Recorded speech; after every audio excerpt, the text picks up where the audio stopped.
Hi, my name's Nolan, and this is why Bloodborne is the greatest game ever made. So this game was released in 2015 by From Software and directed by Miyazaki.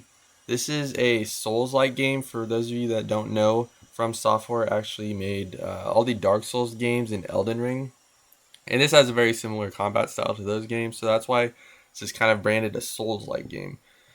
And the art style of this was it's very gothic, and it's very influenced by H.P. Lovecraft, who made eldritch horror, cosmic horror type of art style and stories, and this is very similar to that.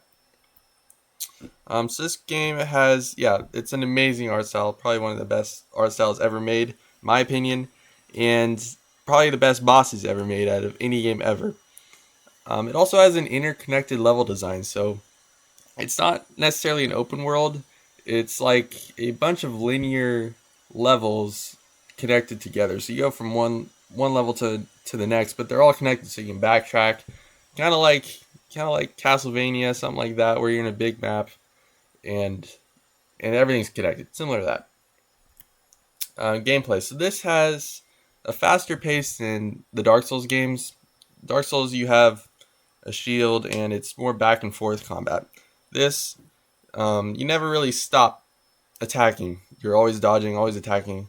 And Bloodborne introduced a rally mechanic, so when you get hit, you lose your health.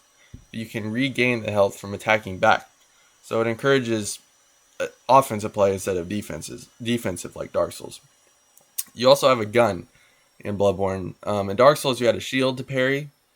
So right before the enemy attacked you, you could block the attack and then do a big blow to him. This is similar to that. You have a gun though, but it's a lot faster. And right before an enemy attacks, you shoot them with the gun, and then you can do a big attack. Music. So Bloodborne has probably the best music ever made.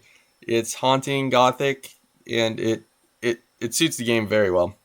It's different than Dark Souls. Dark Souls, it's more grand, orchestral. This is also orchestral, but it's more haunting, more spooky horror style music.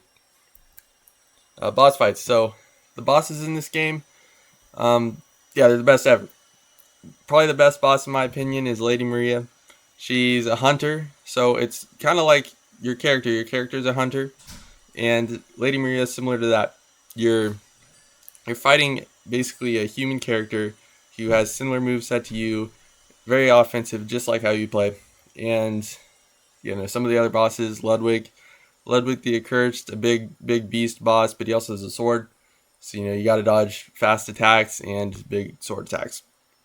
Also, Orphan of Kos, probably the hardest boss ever. Fast, similar to Lady Maria, but a monster, if you can imagine that. And then yeah, also brutally hard. Game's brutally hard. Probably harder than Dark Souls in my opinion. Yeah, some of the boss fights here you can watch. And then what could be better? Uh, Remove chalice dungeons. They didn't add anything to the game. They're not fun.